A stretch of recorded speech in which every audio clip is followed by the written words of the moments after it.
Help! I don't want to be a hero.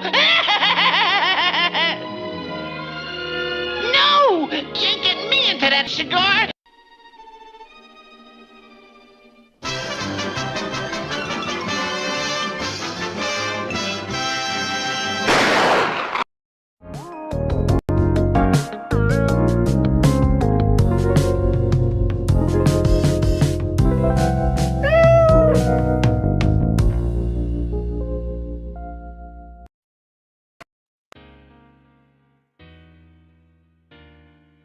Welcome. It's 8 p.m. on a Monday night. Very cold. Expecting snow here on the East Coast, NYC, even here in Staten Island. Welcome to another edition of the Madman Cafe. For those of you just coming over from Sci-Fi, meet Jason over there. He just sent you over here. Sci-Fi for Me TV. Thank you for coming on over.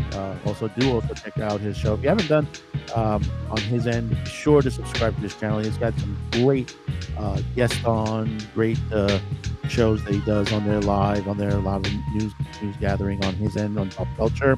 And same thing here. Don't forget to like, share, subscribe. Very, very important. A lot is going on. We're going to have some guests today. In fact, we have one from across the pond is with us today. And I'm going to bring him in immediately here, so at least we can get this show underway. And let's bring it, Dane. Hiya, Madman. How are you? Introduce yourself, Dean. I'm Dean. Yeah, from Evereye Games. We are a producer of a tabletop role-playing game called Untold Destiny. But we also do indie spotlight interviews of independent creators. And I'm a big fan of pop culture and sci-fi. So I like to get involved in these shows as well. Ah, yes. That's it, and there's a lot going on in the tabletop world on there.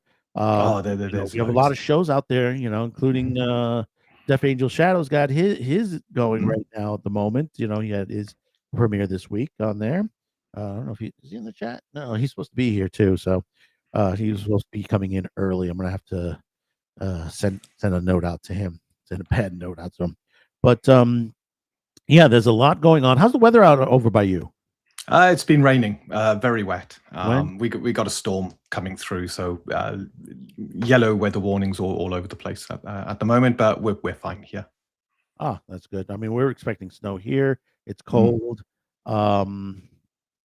It's like I know it's been raining a lot in Florida right now, especially around Disney World.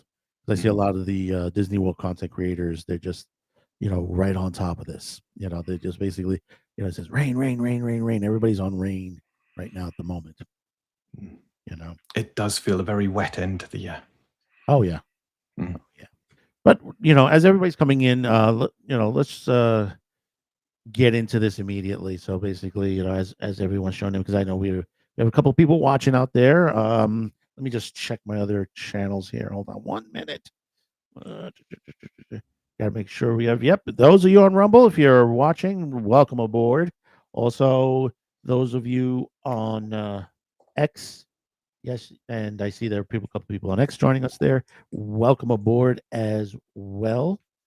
Glad to have you. And also in our chat right now. Let's see, I got to get to the chat area. I'm lost here. We have what is that? Hunter Iggy 2762. I'm sorry if I mispronounced that. And the that's me. I'm just saying hello to the chat. Okay. Welcome. Oh boy. Mondays are always a little rough to come out. You come out after the weekend, and sometimes you have some good news and sometimes you have some bad news. I mean, perfect example. You got, Tim Pool over the weekend. I don't know if you heard that, what was going on with him, that someone shot up his home. Really? Yeah. Wow. No, I hadn't heard that. So it's yeah, that's surprising because that hasn't isn't he in the middle of nowhere? Yeah, he's in the middle of nowhere, and it's still Mm. his house got shut up. Wow. Did they know who did it? No, No. someone drove up in the car. Security. Yeah, they probably have a tag on it. They're just not gonna. They're Mm. not gonna tell everybody. They're not going to say anything. No. They're not gonna say anything at all on that. Just as I'm talking to you, I'm trying to get everything all together here on there. So anyway, let's get into this. Netflix. The one name you would not think would be this big by this period. I mean, when Netflix was first say, you first starting out, you were able to get those DVDs and they send it to you and they said, send it to you in the mail? They don't I have a know. store or I anything? mean, the rental places were going out of business, but you could, and we did it. We actually used Netflix for a number of films, and it was quick, it was easy, it was great. Yeah. I got a bunch of my I used to work from two ends of the video industry. And yeah, hi PB. How you doing today? He just comes in. He's one of our biggest fans on there, PB, on there. Yeah, no, I've worked on two ends of the business. I worked in the production end of it, which was also the mass duplication. One of my first jobs early on, right out of trade school, I was working, and this was still in the VHS industry, doing copies of big time movies, stuff for HBO, stuff for independent stuff, Shaw Brothers and other karate film companies, classics, Wonderful Life, and all that. And and also of course the porn industry as well, because that was a big thing then, the mass duplication end. And then I worked on the other end of it, of the rental end, the consumer end of it, where for the renting of it. So I've seen both ends of the thing. And then when you have Netflix come into this, and things just end up to be like, hey, listen, you got a guy that just basically they'll mail it to you. How do you get it in the mail? That was the thing. It's like, wouldn't it get lost in the mail, get crunched in the mail or something like? And the thing about it is, I never heard anyone that it ever broke in the mail. I've had a problem where basically it was scratched up, and I sent it back. They sent me another one. That was it, but it never got lost. And then suddenly streaming came. Yeah. And the scary part was, as they were almost getting to streaming, they wanted to buy up Blockbuster. Yeah. Could you imagine if that would have went through, coming to 2025 today, a Netflix / Blockbuster company? What would it have looked like by now? Probably like Netflix. Yeah, no, that's Yeah. where was Blockbuster / Netflix? What would they be like then? Yeah.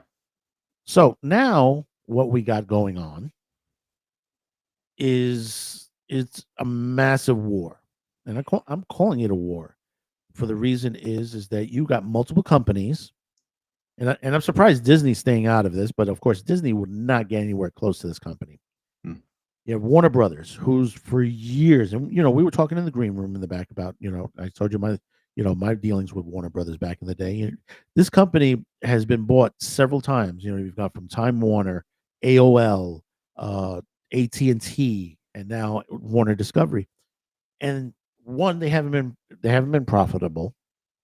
Their business designs are awful. I mean, only Zaslav has been keeping it alive. Yeah. Even though he's been criticized heavily. Because they said, oh, he's getting rid of this, he's getting rid of that. No, he's cutting the fat. What AOL should have done and what AT&T should have done, and they didn't.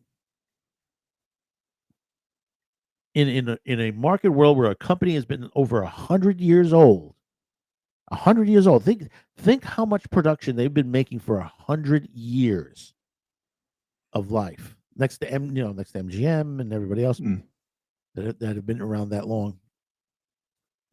Oh yeah, I was going through the catalog of Warner Brothers, and wow, there is just so many good films, good TV series that they have done, and going back even further, you can't forget things like Daffy Duck, Looney Tunes, all that kind of stuff, which was such a core part of my childhood. Yeah. Oh, look, we have someone else has joined the stage on here. Outpost Nerd. Hey, Outpost. What's going on, guys? Not much. We're talking Netflix. Yeah, big news. And very big news. We're just going over just the beginnings of it as first here, and then we'll get into like the real nut of it. Yeah, I mean, big news just today as well. Oh yeah. But you have now to the point, and like I was saying before, you have a company that's over 100 years old that now is being courted by 3 other companies right now currently. You got Paramount. Yep, that's what I was going to mention. Yeah, Paramount, Comcast, and Netflix. And most people didn't think Netflix would be on things. They believed more it was like Amazon or Apple TV would be on it, but I don't think they're going to come through on with a bid. Honestly. No, and the fact that a lot of higher ups feel that this is getting very close to monopoly kind of thing. That if this deal goes through, it's going to be just one company across the board. So there's a couple of people higher ups like, we need to look into this first. Will this be, what's it called? There's a name for it. I can't. No, there's it's supposed to stop monopolies from happening. Hasn't worked in a couple of industries the past 50 years, like telephones and crap like that. Well, telephones, we had Ma Bell was broken up back when I was a kid, and then it became AT&T and all the other companies. When the phone companies got deregulated, we started getting innovation. Back in the 80s, they were regulated, I think up until the mid-80s by the government. Mm-hmm. And then when the government got out of the way, we started getting cell phones. We started getting wireless phones. We started getting the buttons instead of just rotary. It's downtown in my town. We still have the big, huge block of a building that was our AT&T. Pardon me, wait while I put your phone flight in. My grandmother had friends that literally they were operators with the wires back in like the 60s and 70s. Oh. It's just our regular AT&T bill. It used to have giant tower on top. Now it's just a big block AT&T building with all the cars and stuff that's still used by the company, but completely different reason. Mm-hmm. So basically now, Paramount had thrown a bid in on this, and it looked like Paramount was going to get it. Mm-hmm. To the whole situation, the way the media was drawing this, it was like, oh, Paramount's going to get it. Paramount's going to get it. They are ready to go. They're ready on there. Paramount's going to be done on this. And then suddenly, out of nowhere, it's boom, Netflix. Mm-hmm. And Warner accepted Netflix. It was like immediately it came out. What was it, Friday? It was like Friday. It was like, Warner Brothers accepts Netflix's bid on that. PB, the Clayton antitrust, I don't think is going to help. Antitrust. That's what I was talking about. Thank you, PB. Yeah. The Clayton Antitrust Act, and I'll tell you why. Because what AOL did to buy WB and what AT&T did WB overrid Clayton antitrust. And that's why I don't think it's already set precedents to the point that basically, if this goes to court and they try to put Clayton antitrust, they're going to say, sorry, you have AT&T, you had AOL, you approved it for them. You can't go back on that, to that point. That's the scary point to that, to the whole Antitrust Act. But, now you have, Netflix is on there, and you go to the whole insanity through the whole weekend that basically nobody wants it. It's like, no, it's evil. It's evil. But hear me out before we get into that first article on here. What does Paramount, Comcast have that Netflix doesn't have? A lot of the IPs. Warner Brothers has the most historic. Y'all were talking about that when I came in. Right. It has the run of the IDs. But now, okay, who would it be worst with? Paramount Pictures, who has a run of the IDs, also with Skydance, the mix of Skydance and all that situation, or Comcast, NBC Universal Pictures with their IPs. And think of Disney. If Disney had thrown into there and with the Fox and the Disney situation, all these guys have IPs. Netflix is the only one without IPs. If they grab it, Netflix, they'll put Netflix in a point where it could hurt Netflix. So where's the antitrust at that point? Basically, here's a company. They don't have IPs. They have their own product. But yet the other companies that want to buy them, that everyone says, oh, Paramount should have it or Comcast should have it, they have the bigger product than Netflix. Even though Netflix, streaming wise, they're the best. They're the best of the best of the streaming sites. They're the top notch next to YouTube. It's Netflix and YouTube that are basically the two top streaming sites in throughout. And you have this point where basically, Netflix is building right across from me, right? I could, just say hop, skip, and jump on a boat ride over into New Jersey. Netflix is building a studio. And so is Paramount across on the other end in the state of New Jersey. And so is Lionsgate. So, people worrying about, oh, they take it out there. They're building on this side of the world. I mean, this side of the country. They're not getting out of the business. Some of these guys like Netflix, they're expanding the business. How much? We don't know. They might take, Netflix might take it and rebuild it in a different way. We don't know. Netflix has always been a company that was innovative in their practices. They invented the mail-in, DVD processing. They helped create the streaming processes. They were way ahead of everybody. Anybody who's getting into streaming now is way behind as far as the business. It's very difficult to get into because a lot of the patents belong to Netflix. And then they're going to have, to that situation. But then today, or last night, let me pull this up. Where are we? Share. If this comes up right. No, it doesn't. Of course, it doesn't come up right. Anyway, Paramount goes for a hostile bid for Warner Brothers, challenging a $72 billion offer by Netflix.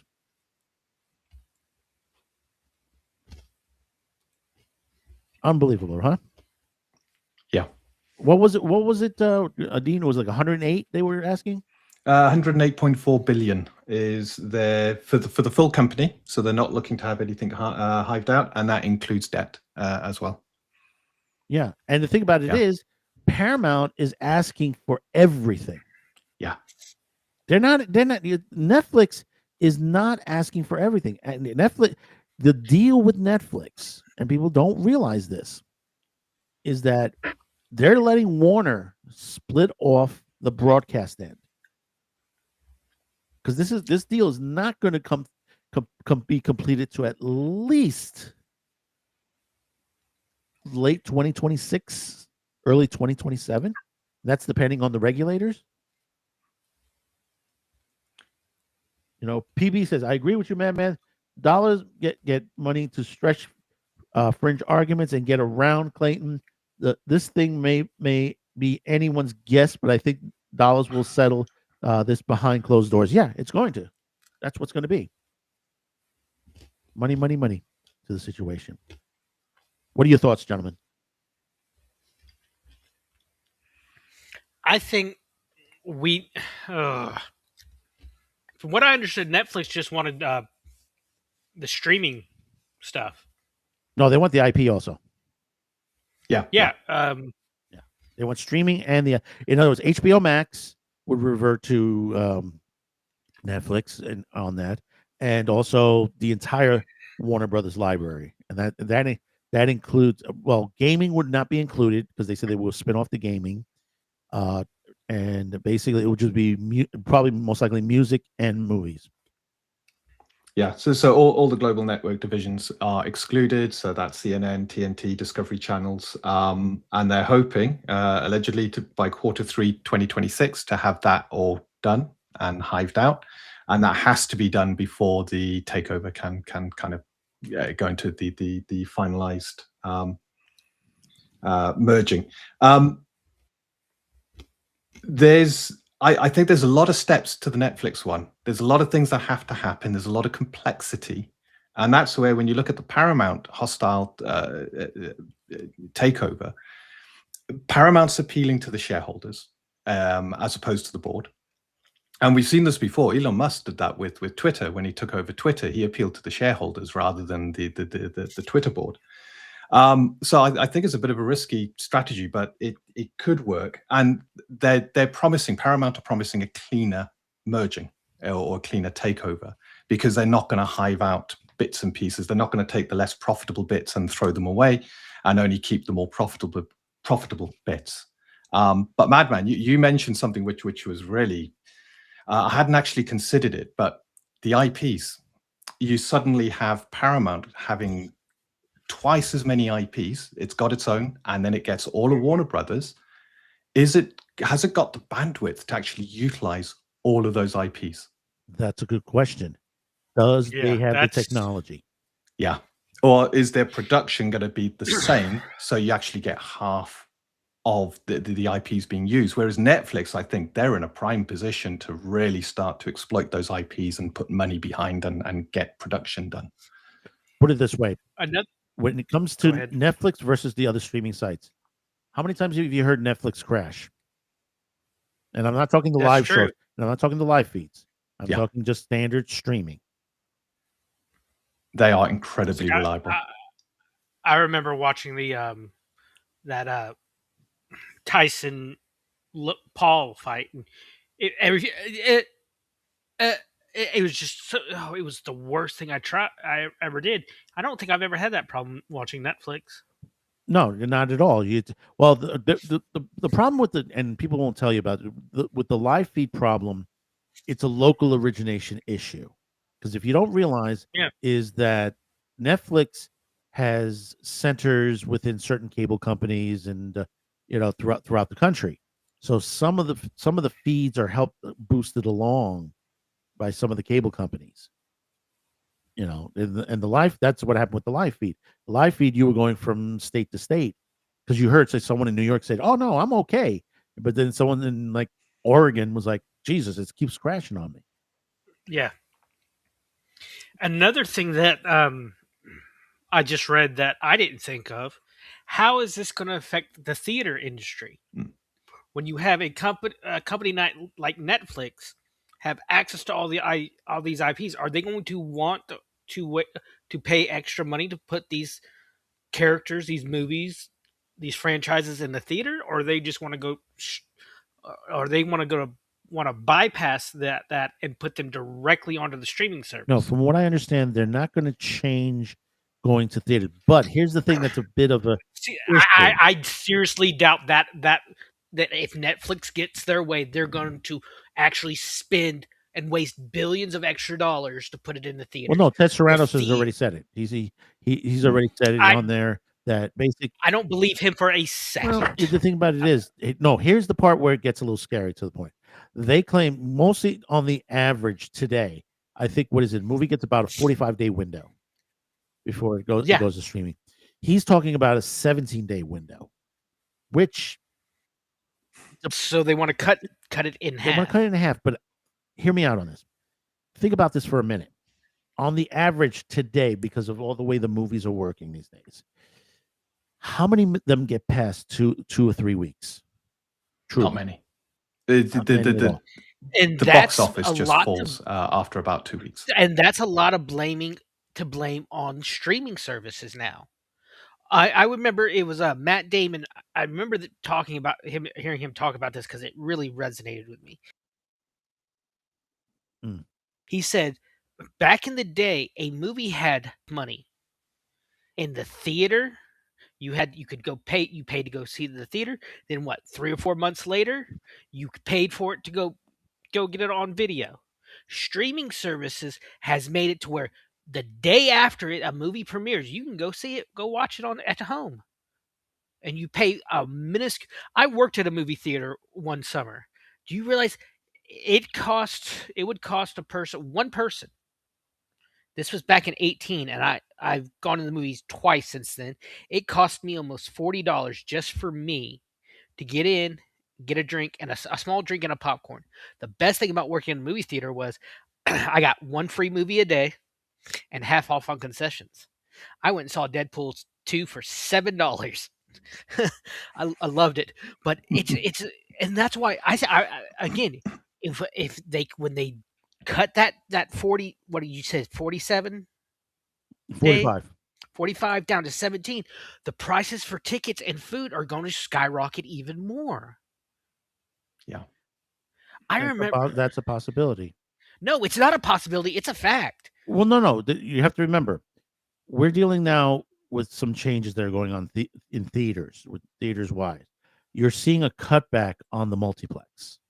Mostly the ones that are starting to rebuild themselves are either duplexes, tri-theaters, or single art house theaters, or the multi art house theaters. Those are the ones that are really truly surviving on there. So it's oh, wait a minute, we've got another visitor here. The man, the myth, the legend, the sci-fi himself, sci-fi snob. Hello, everyone. What's up, Snob? Hi, Snob. How we doing, Good Snob? evening. Good. But like I said, it's you have to put to the perspective. Again, Netflix has been a leader in the industry as far, as entertainment. And I'm not talking only streaming. We're talking about, the DVD industry itself. They were the ones who made the change. I mean, people wouldn't believe you get the DVD mailed. Oh, I remember the call stacks outside, like the Dollar General, where it's like, oh, you can pick for this all these movies, and they pop right out. It's like a DVD vending machine. Yeah, exactly. It changed the way we got DVDs. It changed the video store level. Yes, it hurt that part of the industry, but people wanted it, faster to them. And it was the same thing during the VHS era. Remember, like I said, I worked on both ends. I worked in the industrial end, from basically the mass production to street level consumer. People wanted these movies faster in their home. Therefore, there are those who will pay money to go see it in a theater. That they will pay the money. Will theaters die out in the next couple of years? No, they're not going to die. The multiplexes, the gigantic, those 10, 12, whatever they are now, those are going to die out. We're going to revert back to a smaller, tighter theatrical system, and that's the way it should be. It should become. We don't need these gigantic multiplexes left and right. Yeah, I agree with that. We've got a cinema complex called the Everyman Cinemas, and I think there's about 5 cinemas in there. They're small. You got big couches. They do food to your seats. It's all about the experience rather than cramming you into this huge cinema with a big screen. See, I feel, Dean, that's kind of a niche thing at this point, and it's going to take a huge change for that to become the norm. We have, in my town, the movie theater I worked at, it was just basically destroyed after Hurricane Michael. So they just within about a year or two.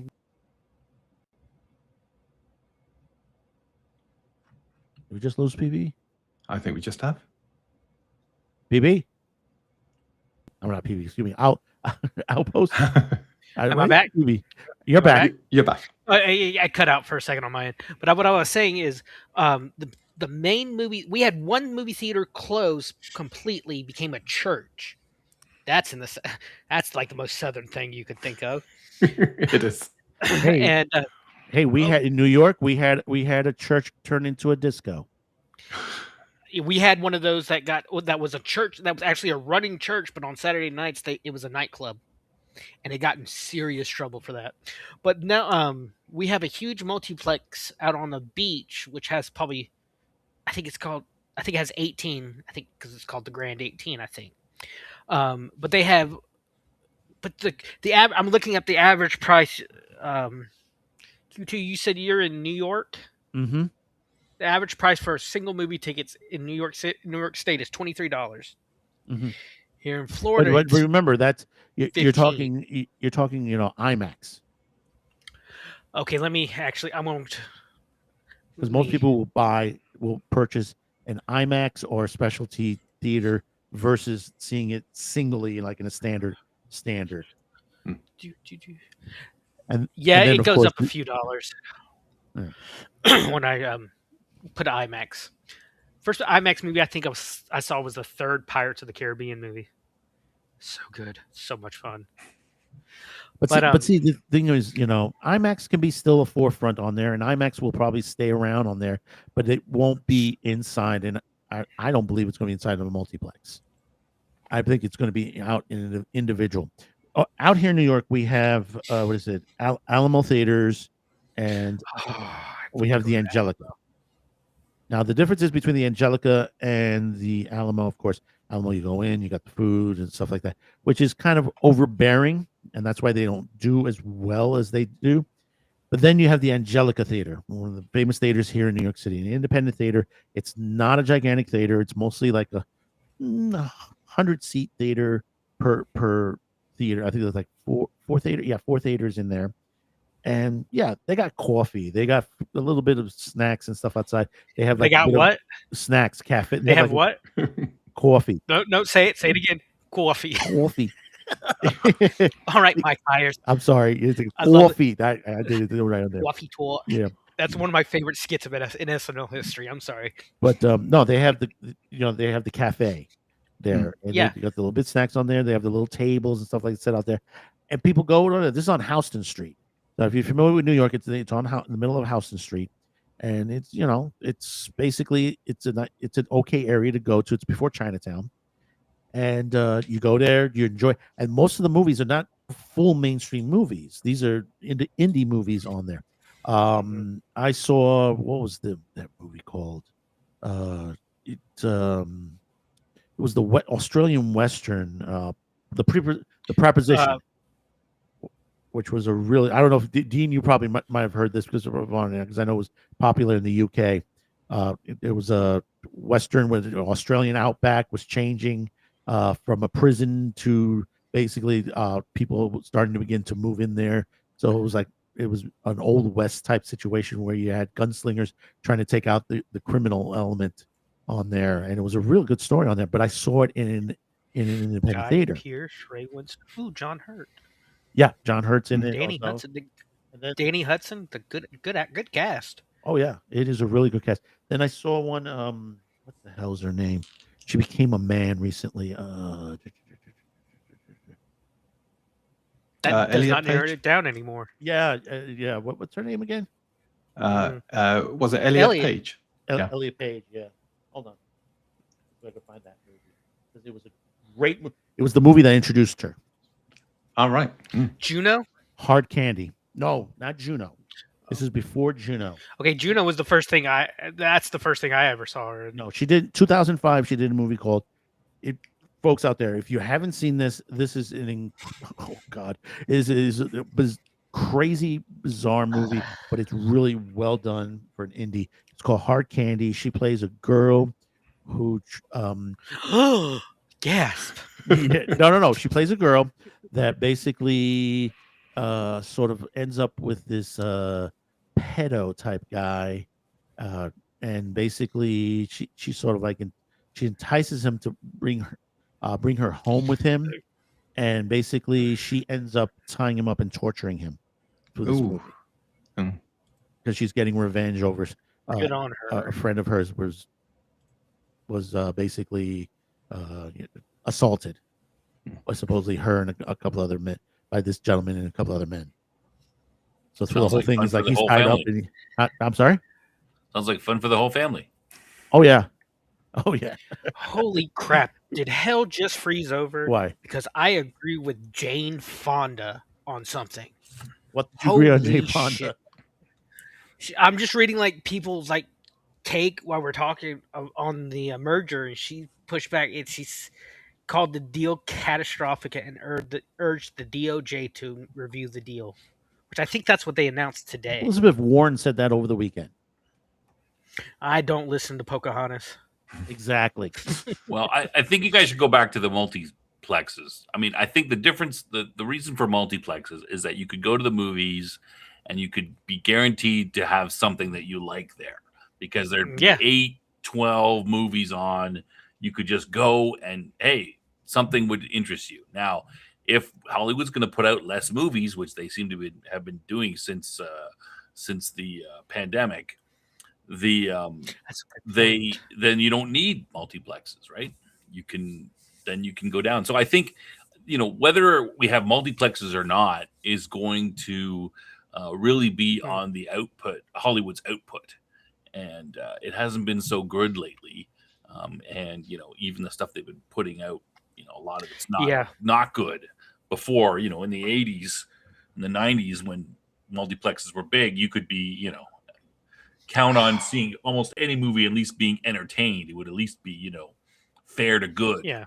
And now some of them are just crap, and there's not as many of them. So I think that's going to be the real killer or not of multiplexes. I mean, when you have people already, they're asking for an honorary Oscar for a dog. We've gotten to a point. These award shows, I want to work in the industry. I actually have an industry job tomorrow that I'm going to go be an extra in a little local film, which I'm super excited about.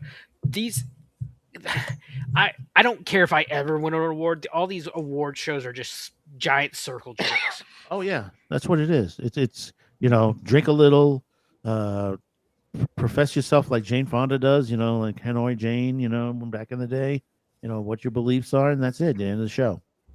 Yeah. And if you say anything wrong, Will Smith will come slap you. I still can't believe that happened. I just like, I thought for like a week, I'm like, that was a skit, right?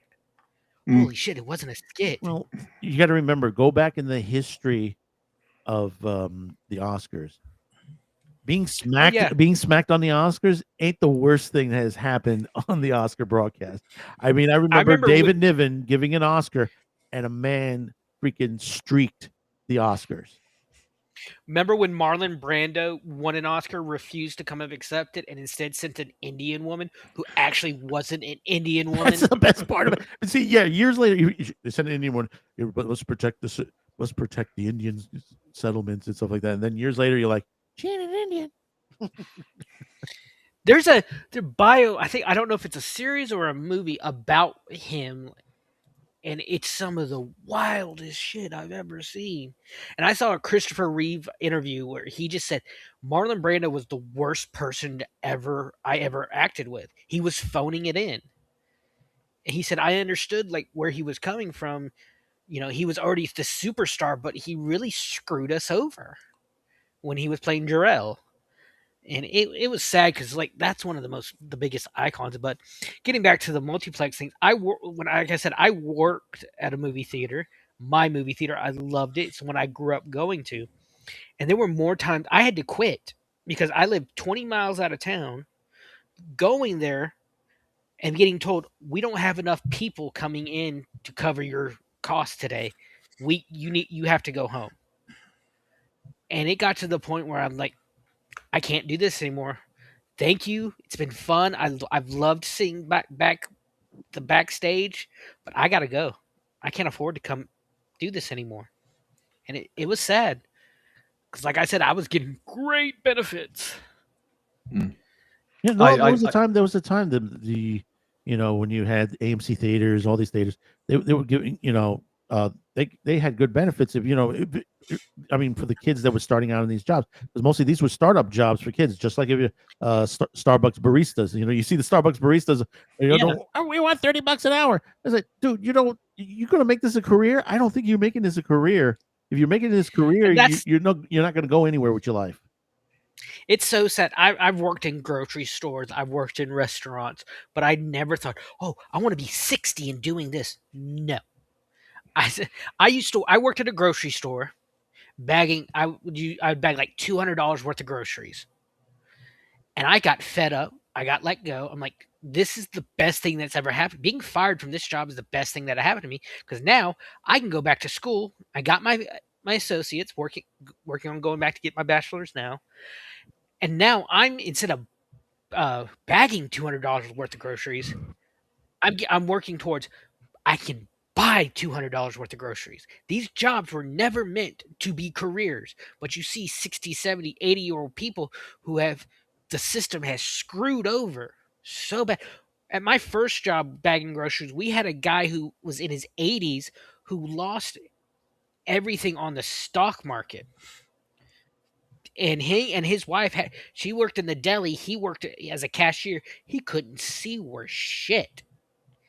He couldn't tell if you were a boy or a girl, his eyesight was so bad. But he was a nice guy.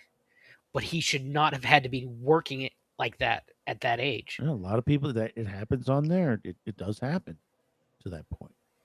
But just get back to the Paramount thing. You realize China had a bit of a run for this and didn't last long because supposedly Tencent almost had a bit in for this.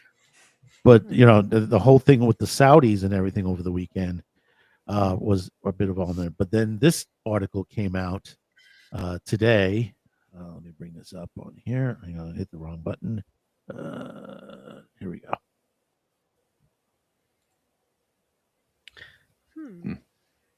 Yeah, Paramount unveils Jared Kushner, Middle East sovereign bank funds as backers of the now Warner Brothers bid China out.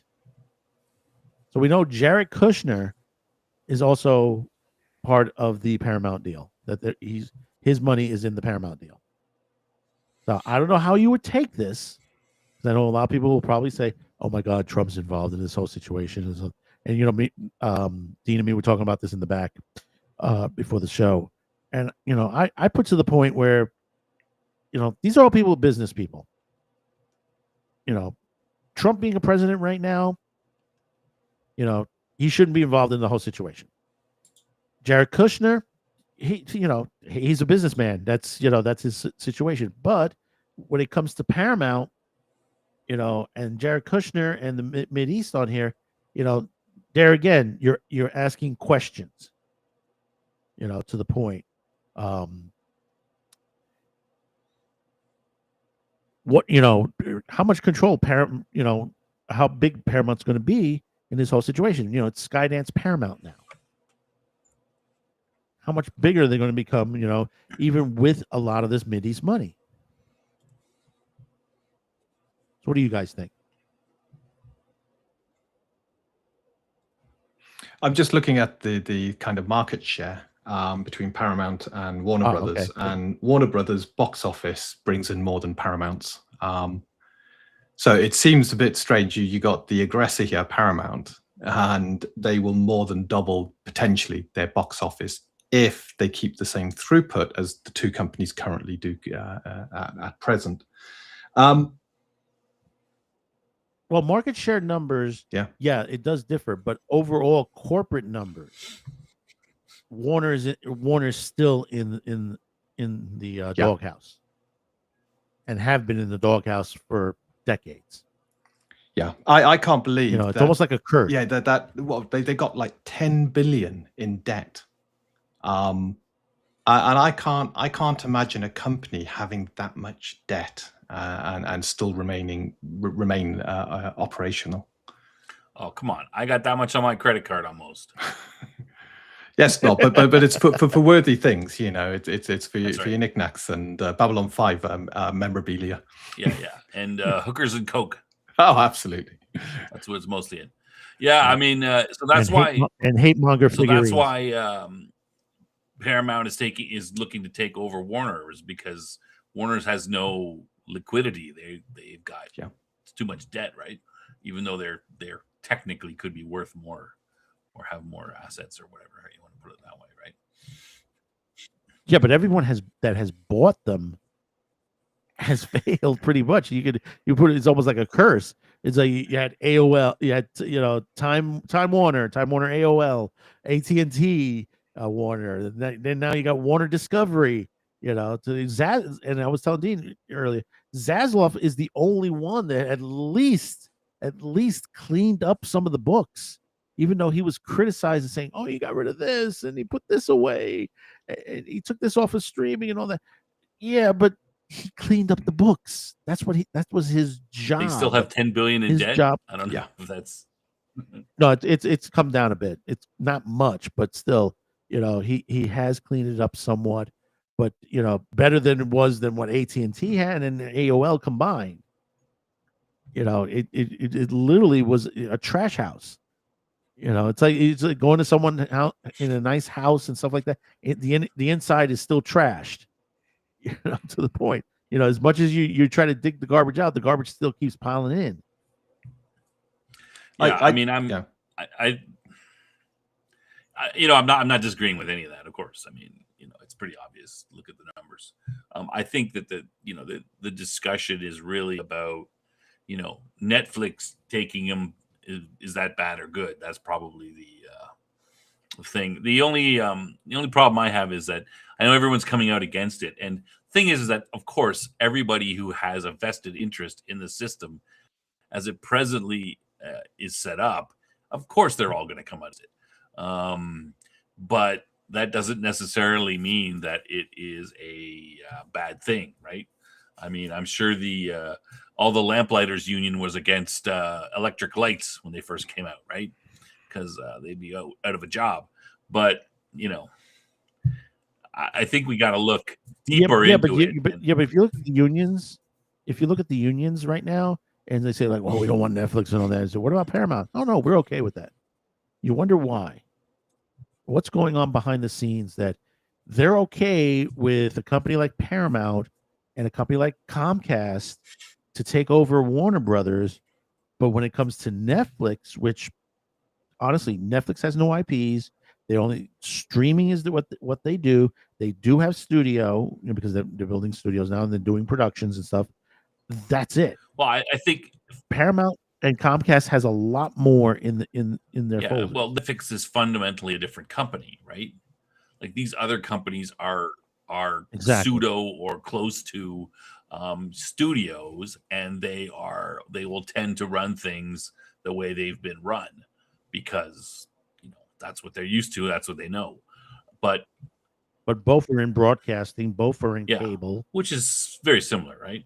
So right, they're very similar. Streaming is different, and I think you've already covered it that Netflix is probably going to come in, and if they were to buy Warner's, they're going to make changes.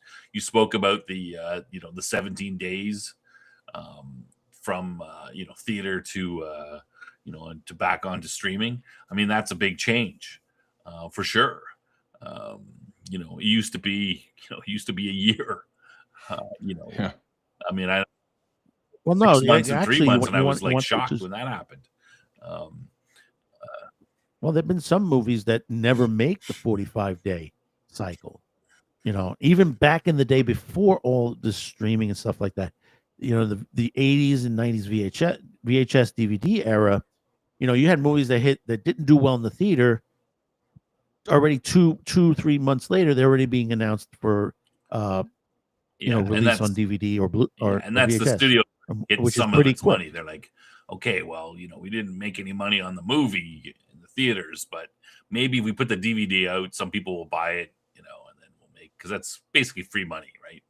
So maybe we can get some money that way, try to recoup some of our losses.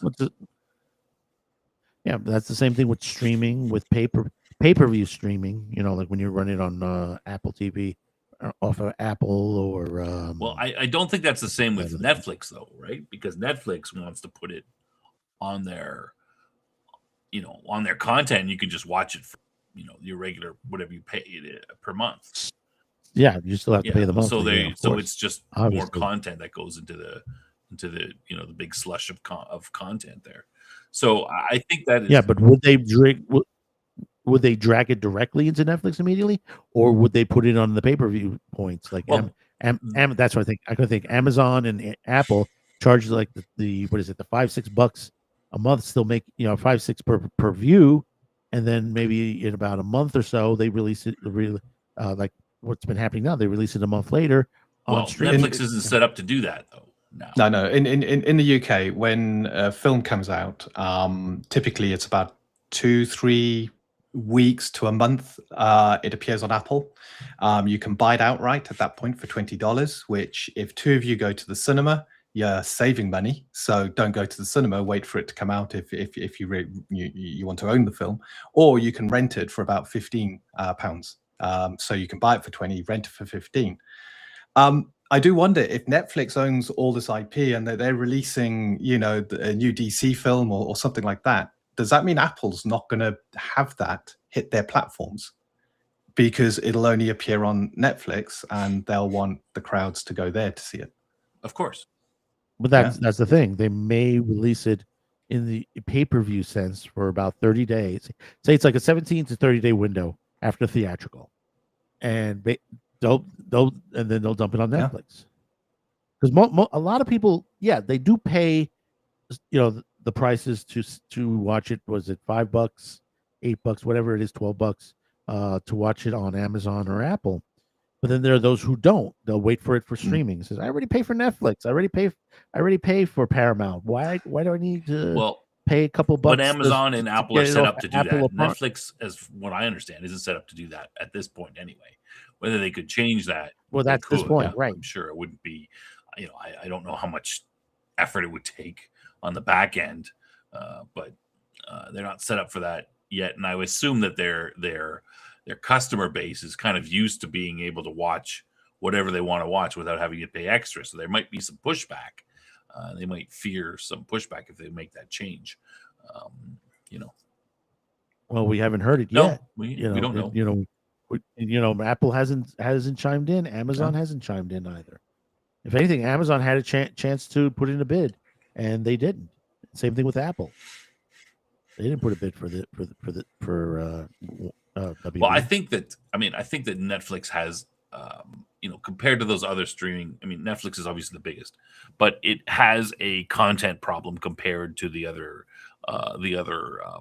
streaming services. It seems to me that Netflix got all this money and they basically, sloshed it all around and gave a fortune to all these people and didn't bother to see if the quality of their work was very good. So they've got tons and tons of content, but it's all mediocre.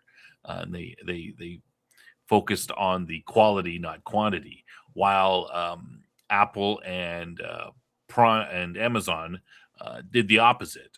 They focused on creating good shows that people, the HBO's type of system where people would buy HBO just to watch Game of Thrones. So they seem to focus on that way. So I think there's a fundamental difference between the way the two have operated. You can go with Prime or Apple, and there aren't as many things to watch, but who cares if most of it's are crap on Netflix? Why not pay the same amount and get some good shows instead of all this an unlimited load of garbage? There's no point, right? So, Netflix is pumping money into New Jersey for production. Well, I think they have 7 productions right now running. That is the biggest mea culpa that you could see, that they've said that obviously that the old way didn't work. They forgot about quality, and so now they're making a move to fix that. It seems like. I mean, I'd have to look. I don't know. I'd have to look at the hiring practices. I mean, do they have somebody? Have they hired a couple of good directors, producers who actually can make quality stuff? Because I think that was probably their problem. They just a bunch of executives sitting there, and somebody comes up and says, "Hey, I'm going to make a movie about this." So they're like, "All right, here you go. Here's $10 million. Off you go. Come back when it's done." Okay. Hookers and cocaine for everyone on the set. Like whatever, right? Well, that's why I don't believe they're going to rehire Zack Snyder, because someone said it best the other day. There's 2 words that basically will not have this man back working for Netflix. Rebel Moon. Yeah. How much money did the Rebel Moon lost? And when they brought in the new people to replace some of the production staff on there, they said, "You guys paid for this shit? Are you nuts?" And they told them straight out that, what staff they replaced with, and I believe straight out, they're not going to have, because people are saying, "Oh, if Warner Brother gets in there, they'll have the Snyderverse and stuff." Like, no, they ain't gonna happen. And the funny thing is they okayed Rebel Moon after they knew that they've had problems in the past. Like we all knew before Rebel Moon came out that, Netflix is full of, it's mostly, they've got all these, Netflix shows, but most of them are garbage. Right? I mean, everyone knew that, and I think they were hoping that Rebel Moon would save them. I think to some extent. Yeah, how many shows on Paramount that are awful? How many shows on Comcast, on NBC Universal that are awful? The whole industry in a whole is producing awful stuff. Yeah, but you have some small indies here and there that are making some really, really good stuff. Then you got the Japanese bringing in anime left and right. But that's all you need. To the situation. You just need a couple of good shows, and then people, like I said, the Game of Thrones.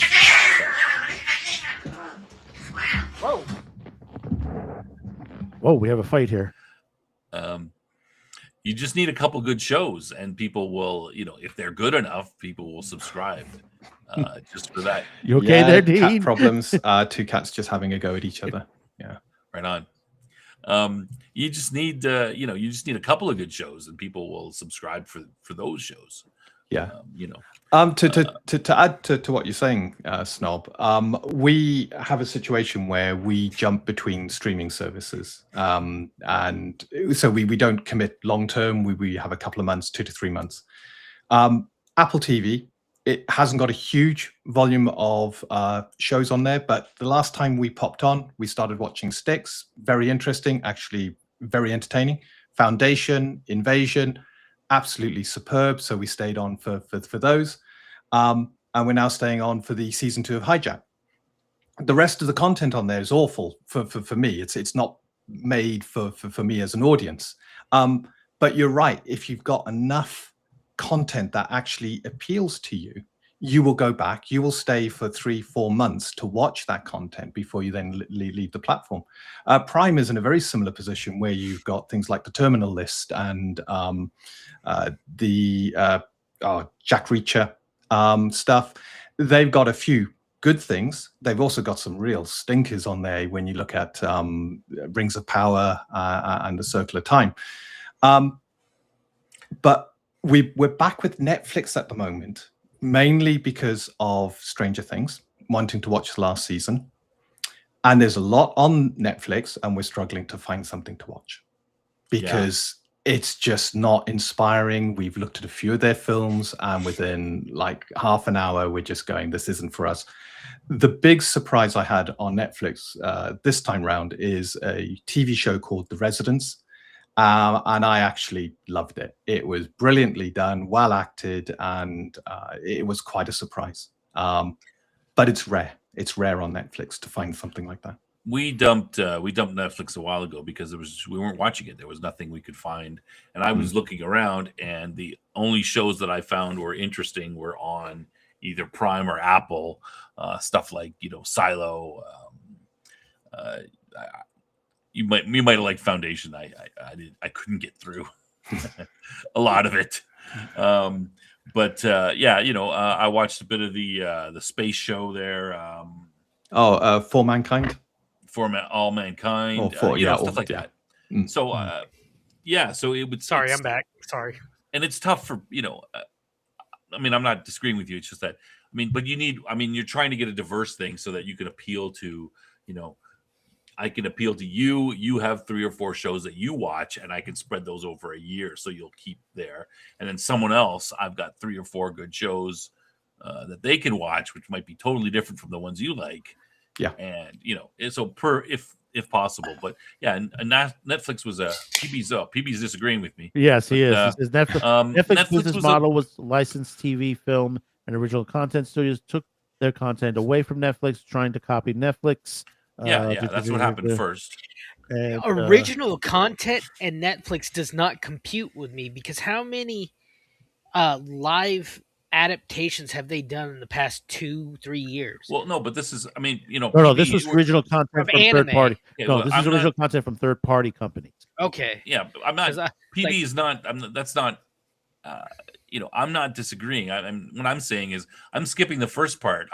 Yeah, of course, everyone knows that, yeah, their first model was to license everything from TV, and then they were doing it. And then, of course, everyone got into it. Wow, these guys are making a fortune. I'll start my own streaming service. I get all this content. I'm not going to sell it. basically, yeah. I'm not going to sell it to Netflix anymore. And Netflix is like, we're not Yeah, getting that's any why more people content. freaked What are out we going to do? Yeah, Let's do people our own freaked out when content. Friends got pulled off Netflix. Yeah. You know, it was on And there. so they started freaking out, and they're like, "Now we got it." And that's when they're starting to throw money, and it's because they've got all this money, throwing it all in the money, giving it to everybody. Hey, make us a show, make us a show. We don't care, right? I mean, you see the jokes, Rick and Morty joke about it, right?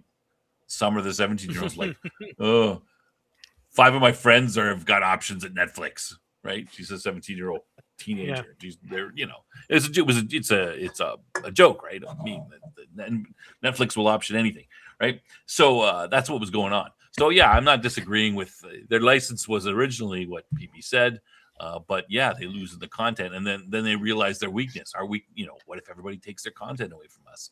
Then we're gonna die. So we better start making content. But they just a bit scattershot at it and just seem to not focus.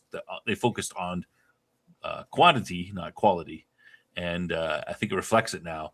And most stuff is average, I would agree, or below average. And you're just like, I mean, people don't have a lot of time, and there's Netflix has thousands, maybe near 1 million hours of schlock on there. I mean, are you going to waste your time doing that? You've got most people, I think most people are like Dean, and that you can afford to. I can afford to watch maybe 1 or 2 good shows a week of an hour length. So I've got my Game of Thrones, and I've got whatever, something else, my Reacher or something like that. That's all I can afford to watch every week, time wise.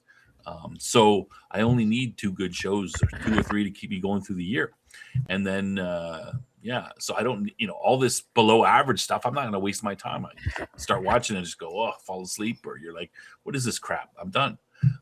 So yeah, but you put to the point also. We're talking about when streaming sites like Tubi and Netflix, they buy content from other stuff. You have Disney now that have yanked back almost everything and put it on Disney Plus. And how's Disney Plus doing? Not good. Well, but Disney is generally known as a more, in the past, not so much now, but in the past, they were much more of a quality studio. You could expect to get a certain level of quality from any Disney movie. You could take, in the old days, you could take your kids to any Disney movie and it's going to be pretty good, right? They're going to enjoy it. And they're going to be a little something in there for you too. You're going to be like, it's not so bad.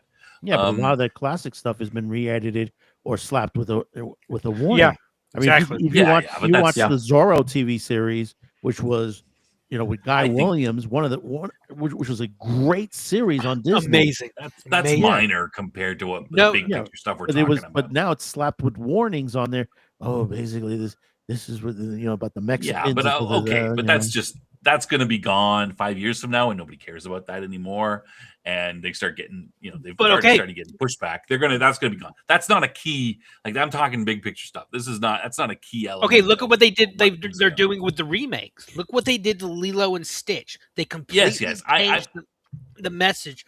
I understand, I specifically said they used to be right. I said that they were a quality company. That's why they pulled back all their stuff, right? And so they're, they can.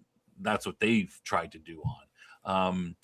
I mean, to be honest, most, if we look back at the 70s and 80s and stuff when we were growing up, I mean, most of the stuff on network television was garbage too, right? They'd put it out, it would go for 2 or maybe a season, maybe a couple of, lots of shows survived only the pilot, and then it's gone, never to be seen of and heard of again, as if it never existed. So, I think there's we forget that there's a lot of garbage that has come out the thing is that Netflix keeps it on there, so you can always see that it's still there. While the old networks would be like, this never happened. Forget that even existed. And now we've got the good shows. Now we got these 10 shows. Oh, 5 of them are good. The other 5 are gone. Forget they ever happened. Here, maybe try this. Let me give you this one. Try this. That's like with Firefly. I mean, Firefly was not well received at the time of its showing on Fox. It was the audience outcry in a time really before internet. It was 2000 when internet was not as powerful as it was even 6 years later. And I remember a story, Morena Bracken, she said she was at a bar with some friends. She gets a call and they say, "Hey, we're going to do a Firefly movie." And she said she went white and they could not, her friends didn't believe that they were doing it. It just shows how, and that's such an extreme, and that story is such an extreme because it was a time where the show was done wrong by the studio, but the fans loved it, to an extent that the studio saw, hey, we could make a little more money off this. And that's the same with Star Trek, right? Like Star Trek went through that. So I mean, the original series. Yeah. But I mean, the point is to try to look at the future and see what we think might come out of this. And I think that it's a fundamental shift in the way that Netflix sees its business model, which is a streaming service, and the other studios see themselves as a studio, and they're more likely to follow the old model of the 45 days or longer, whatever it is. I mean, I think 45 days is pretty short. It used to be a lot longer. But while Netflix, I think, would be, working to push it onto their streaming as quickly as possible. So the question really is, how does for me anyway, we see all the Hollywood people coming against this. So why are they against it? And how does it fundamentally, why are they against it? How does it change their, their pocketbooks? Well, no. The question is. Hold on. Let me lay out the question. You guys, let me lay out the question though, how I see it, and then you guys can say if you disagree or not. So, fundamentally, it's the sort of the old system versus the new Netflix system, and I think Netflix does have a different system. So, how are these going to affect the players and us as a consumer? If you're a consumer, then how is each going to affect me? And then maybe the old system isn't good. Maybe I want to be on the new system for Netflix, but maybe not. I mean, those are the questions that I would like to examine to see if it's good for us or not, or good for the people. I don't see how a monopoly can be good for people because to have a quality product, you have to have competition.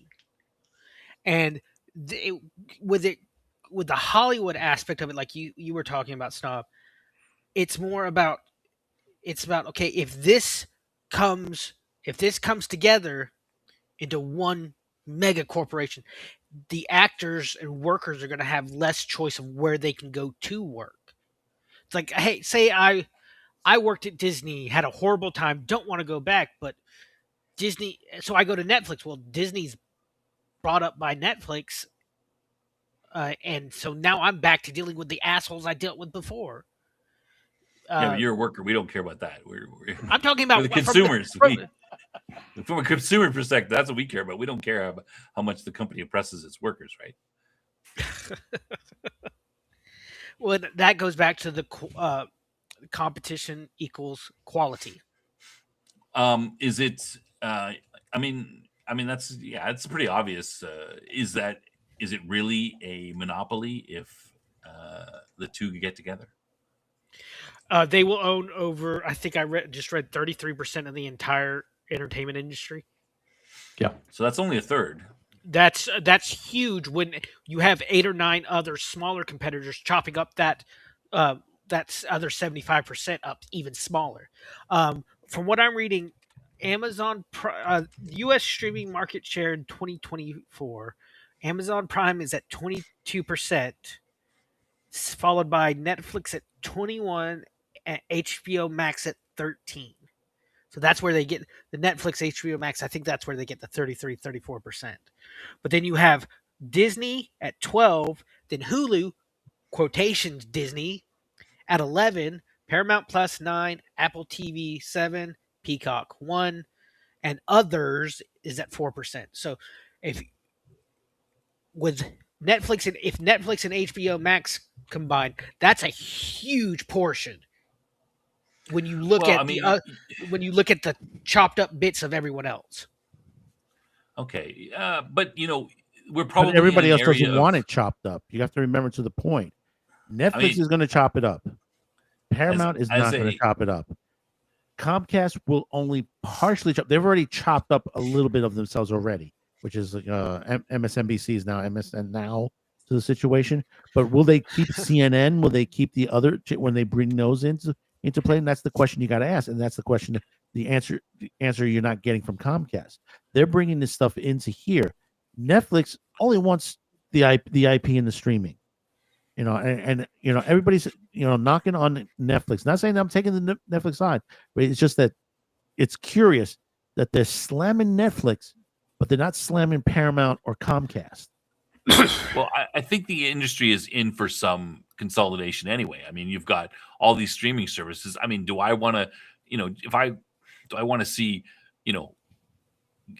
get Netflix because there's one or two shows there I like, and then get Apple TV because there's one or two there, and then get Amazon Prime because there's a couple good ones there, and then go to Paramount because I want to see some Star Trek, and Disney because I want to see the occasional. Like, I mean, I'm pissed off. I don't want to pay for four.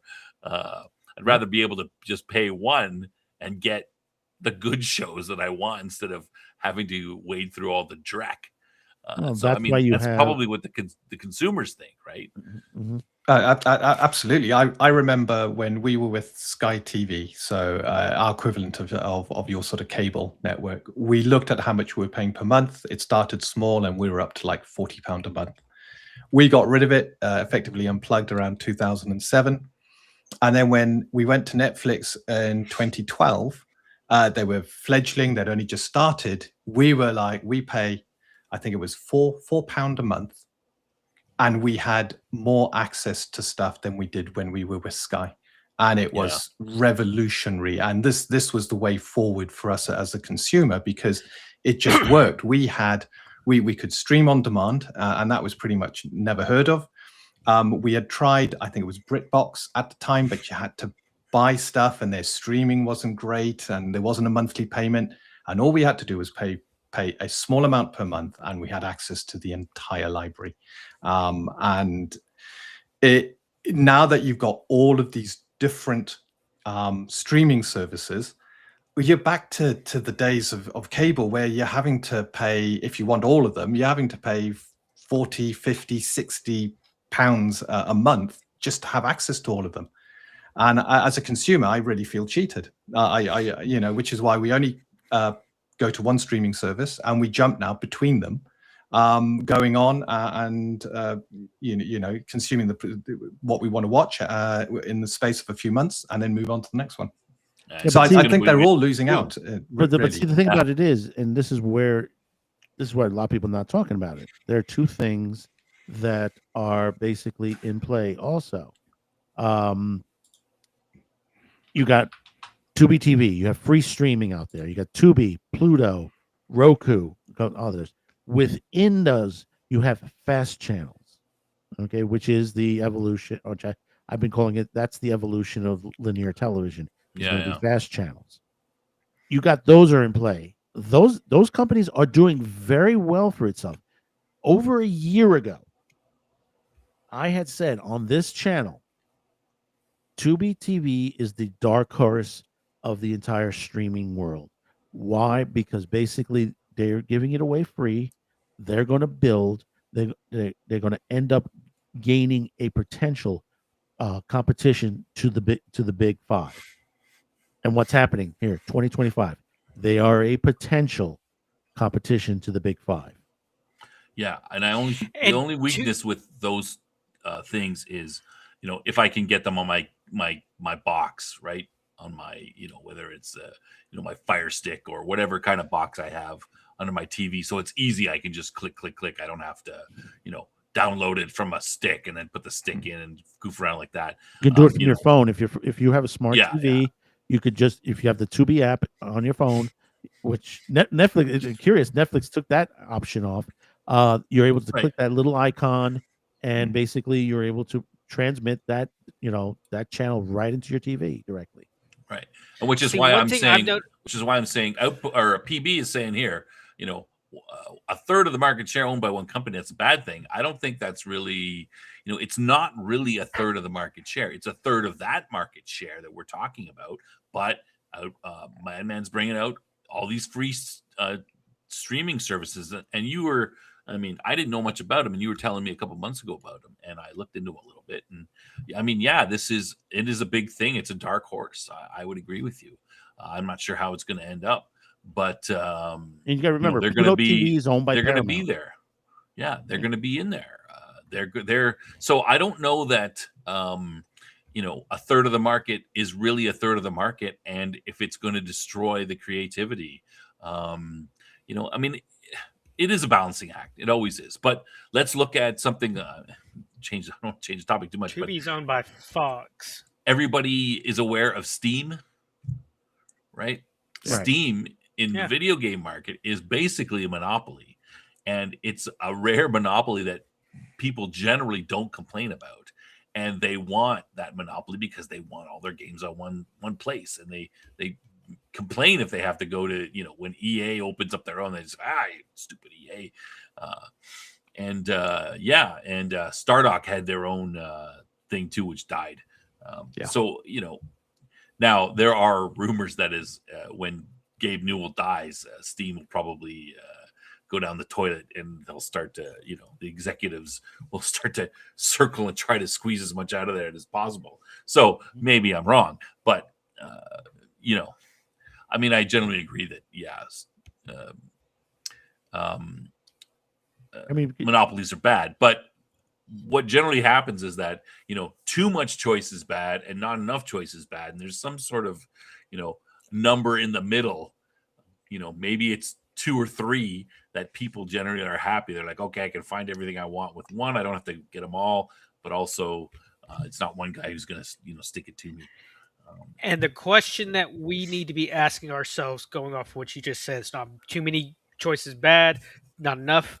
Will this merger, if it goes through with either one of these companies, will that balance it out? Yeah, that's the big question. And how? Well, I think the question is also, related to that, is how they're going to change. If, like I said, if Netflix wins this, they're going to change the way that they want to do things, because they're going to want to do it their way. You were talking about Tubi. Tubi, I love going to Tubi because I see a lot of the TV shows that I grew up with that aren't on any other platforms, that are kind of the forgotten TV shows of the 90s. They're right there on Tubi. One we talked about before was the Drew Carey Show. Due to its licensing stuff, it's now on Tubi. One of my absolute favorites that has been forgotten was Pirates of Dark Water, which was just released on Tubi. It's one of those Ted Turner 90s environmental cartoon shows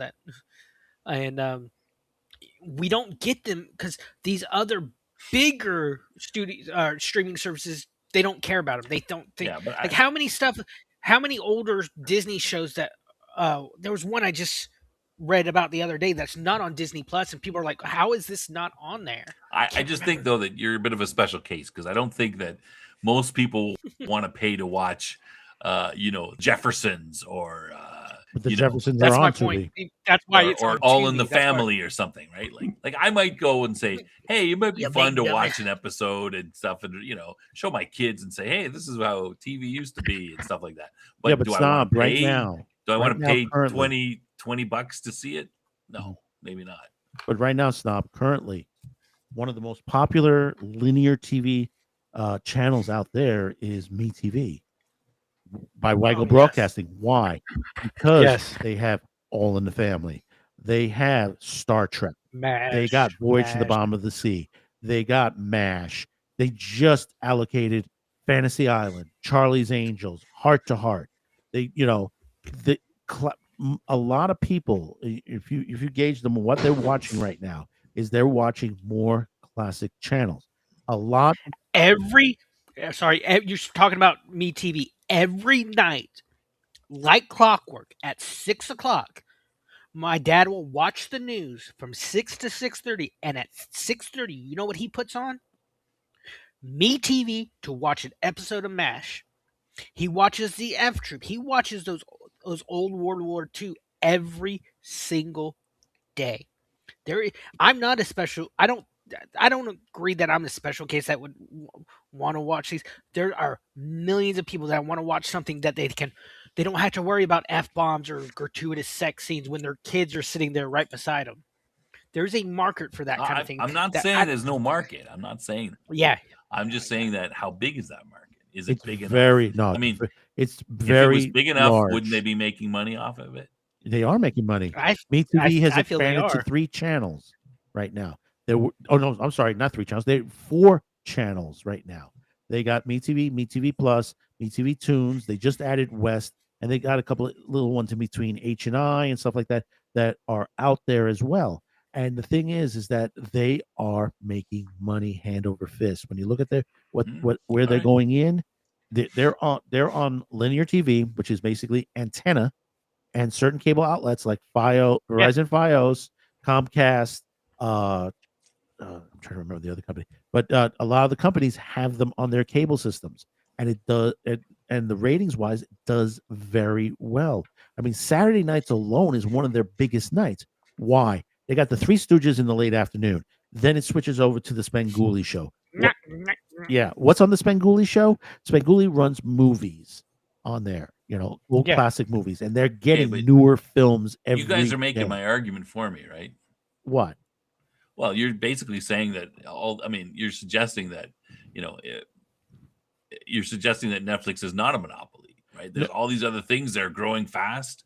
No, they're growing fast from another direction. You have to remember. But they're still, and I'm not saying Netflix is a monopoly right now. I'm saying if this merger go through, they have the potential to be a monopoly. But you're minimizing that because you're saying, hey, this is not just the only ecosystem. There's this ecosystem over here, and this ecosystem is growing very, very well. And so you're kind of making the point that maybe it isn't such a big deal, right? There's another ecosystem growing. That's all I'm saying. Name the last good comedy show just in the last year or so. I don't watch TV. What? Can't. There's a reason why Friends there hasn't been that many good comedy shows constantly. Friends is right now as we speak on another channel right here on YouTube. The last year, nobody watches TV anymore, but network TV. Right now, I don't know. I would say something like, the last one I can think of that was any popular was probably the Big Bang Theory, was Modern Family, where Modern Family was my big one. Yeah, was a lot of and those ones are I hate those are Big 5+ years gone, right? At least, right? I'm with you, Outpost. Yeah. No, that's fine. Sheldon, if I was Sheldon's roommate, I would have beaten him to death. It's not. I don't know that it's a fair. You can't tell me a good. What good shows have come out in the last year anyway? Most of them, I think, have to do with are stuff like that you've mentioned before, Longman and Yellowstone and these kind of things, and they're not comedies. Hate Yellowstone. Dramas and stuff like that. So those ones have been doing well. And even though, I don't even know who made I'm going to guess Landman's Taylor Sheridan. Is that a network? Is that made by a network? I don't do networks Paramount, which is Paramount, which will revert to NBC Universal in 4 more years. So, do network TV make TV shows anymore? ABC, CBS, NBC? They don't really. They farm it out to somebody mostly, right? Like they very rarely. Yeah, it's always been farmed out. Anything Chuck Lorre goes on CBS. God, I hate that man. That man cannot write relationships to save his fucking life. Okay, we get it. Focus on the high level stuff, though. Yeah. Well, no, you got to remember, shows are. I didn't ask about Chuck Lorre. No. Shows are You bought asked about what by networks. the networks buy shows. This has been for decades. That's true. They go out to they used to be, not anymore like it used to be. It used to be the NAPI convention, which is in Vegas, where basically production companies go to, and the corporate network people go to visit with them to see what do they have, what programming do they have, what pilots are ready to go, to that point. That used to be that point back then. Now it's like it's this, that, and the other thing. I want to address what PB's points here. Too much choice isn't a bad thing. I mean, hey, I'm generally on the side of the most choice as well. I think yay freedom and maximum amount of choice. But your average consumer, if you've ever, worked at a restaurant or done any of that stuff, I mean, there's this, at some point, people would rather have a certain number, a small certain number of choices than the ultimate choice, because then they can't make a decision. They don't want just like to go into McDonald's and say, oh, you can have one thing, a burger. Okay, well then they're going to be like, ugh. But they don't want to go in and have 1,000 items that they can't choose. They want, you got you can have burger, you can have this chicken, you can have, this pasta or this, and they're like, okay, I feel like chicken, I'm going to have that, right? You're so they don't want that. There is a, I'm not saying it's right or wrong, but that's how humans are. So there is a point where too much choice is looked down upon by the consumer. Maybe we don't look at it here because we're snobs and we're all like fancy. We can figure it out. Snob? That comes back to what I said earlier. Will this balance it out? We need to find a balance, and how will this merger affect that balance? You're 100% right, Snob. And I remember watching. Well, of course. You'll never hear me say that again. That's obvious. But like Gordon Ramsay, one of his biggest issues when he would go into these restaurants and help them, huge menus. They're like, okay, dude, scale it down. Let's try it this way. He'd show the cook how to make it. You had like one of the world-class chefs, and that's kind of an example of what you were saying. Like, we need a balance of choices. It's the Denny's versus the the fancy restaurant with only three mains on it, right? Like I saw a video. I saw a clip. You can have anything at Denny's, right? I saw a clip. It was. Gee, I wonder how their Denny's. I wonder how their fresh salmon is. Let's try the lobster tails. I saw a clip with Jeff Bridges and this one actor from Yellowstone. He played the head Indian tribal chief. Great actor, amazing actor. They go into they're U.S. Marshals. They go into this restaurant and they go to order, and the lady's like, "What don't you want? All you get is ribeye or T-bone steaks and a baked potato. So what don't you want?" And they're looking at her like, It was such a God. Jeff Bridges is funny. Yeah, I think to sort of, I think the thing is that we want. I think the consumer wants quality choices as opposed to, 10,000 crappy things is You is just not scored good, a right? bullseye, Snob. If it's 10,000 quality things, I mean, sure, but that's not likely, right? There's going to be the dregs. Yeah. So it's some sort of balance in between. I think that's what most consumers would want. Exactly. So and that gives a great job for people like me who can who sort through the dreck and come and watch my channel for good science fiction. Find out what you should be watching. Bitch and moan about it, yeah. Yeah. Well, we'll see what happens with Netflix to see when we move on here. But I think Dean has to go. Yeah, it's 2:30 in the morning. I just need to double check on the cats after their fight. But it's been fantastic talking about the Warner Brothers merger acquisition. And nice to meet you as well, Outpost Nerd. It's anything you want to promote? At the moment, if you just we're at Evereye Games, so have a look at us on YouTube. We've got a load of shorts regarding our new system that's coming out we got a complimentary adventure in January. And it's an interesting insight. So if TTRPGs is your thing, pop across to our YouTube, have a look, and I bet you won't be disappointed. So Evereye Games on YouTube. And Dean will be on the Babylon 5 show on Wednesday. That I will. I'm looking forward to that. Yeah. All right. Oh, have a good morning, Dean. He Thanks took his very time. He much. took his time special to take away this late in the day, late in the morning for him. So we Yeah. really do appreciate it. Hope to have you back on again here on Madman Cafe. I'm sure I will. Thank you so much for the invite. Anyway, Alrighty, take care. Take care. Take care, Bye bye now. Bye bye. See ya. And now there are 3. I have been promoted to the top. Oh man.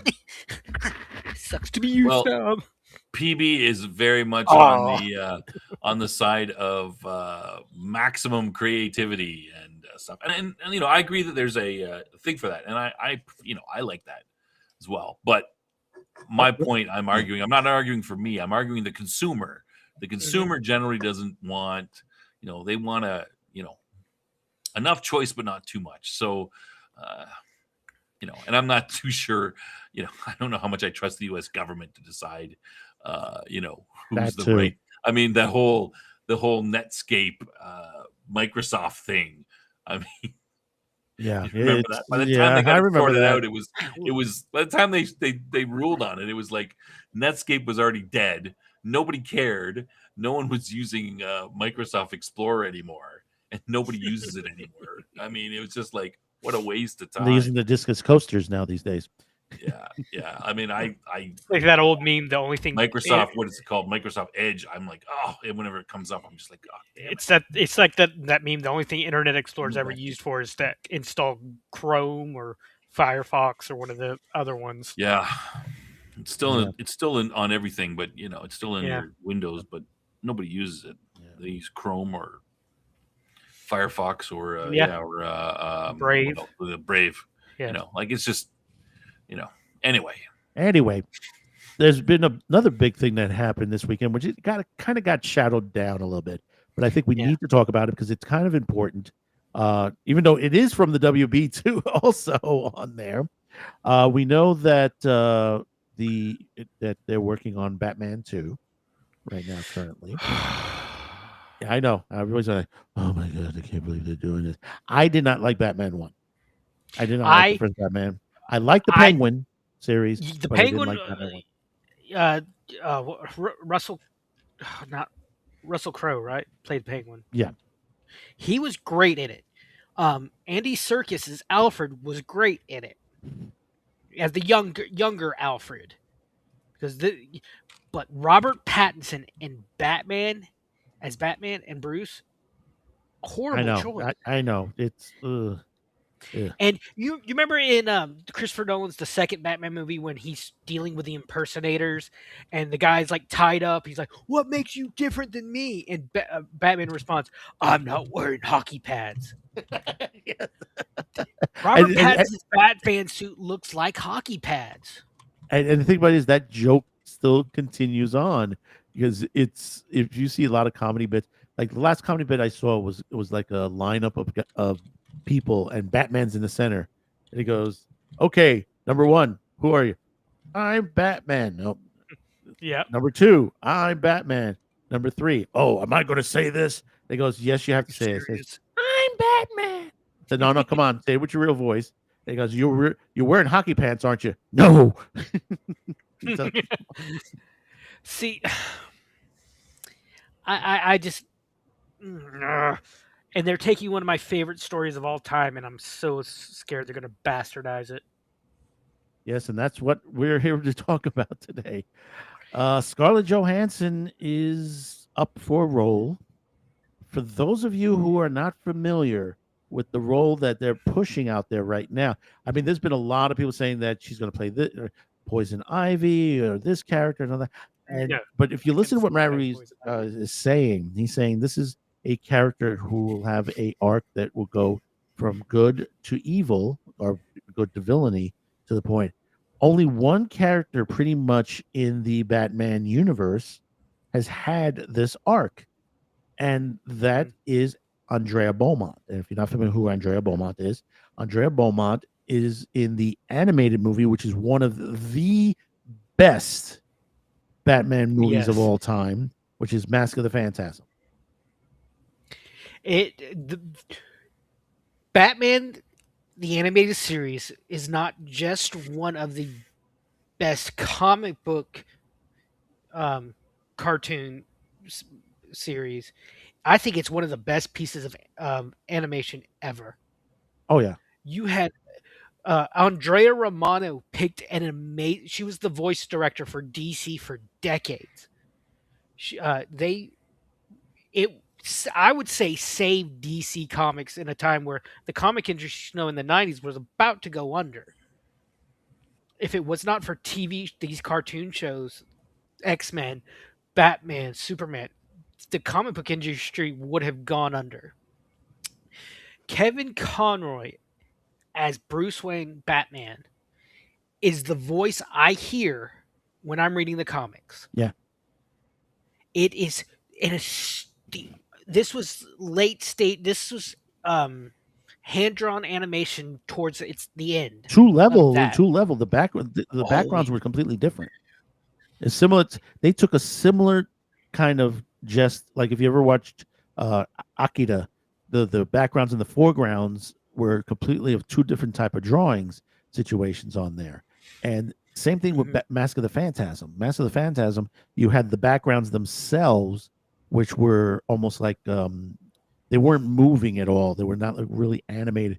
And then you had the main, cell drawings, yeah, and then the main cell drawings that were moving, but it was done. It was in a perfect balance between itself, and it worked. It had that gothic look to it. Well, I just saw the movie a couple days ago again. I watched it. And it's I think it still holds up. Oh yeah. Okay, so let me ask some questions first. Are we sure that this is? I mean, I've heard the rumors too. Are you sure that this is what they're doing? Because they've gone down through a list. Is that your only? They've gone through a list, and none of it jives. None of it jives. I mean, they won't put it. Hollywood would never lie. I mean, I'm looking. Hold on. I'm looking at an article called "The Batman 2 DC Villains." 5 DC villains Scarlett Johansson could play. It says not Poison Ivy, because it's like Q2 said, it's this hero to villain arc. And Andrea Beaumont. I'd have to let me send this to you. Okay, she's not. I mean, I agree that she's a villain at the end of the movie, but it's more of a revenge thing. But I mean, would you say she's a hero? I mean, she's just a normal person. She's a normie, and she becomes a. I mean, I don't know. I'm just questioning. I'm not saying that you're wrong, but I mean, everybody seemed to jump to this conclusion, and they could be right. But I mean, to me, Scarlett Johansson's over 40 now. To be honest, yeah, Andrea Beaumont seems to me that she needs to be. She's between 21 and 31, right? It's about 10 years since she sees Batman initially, something like that.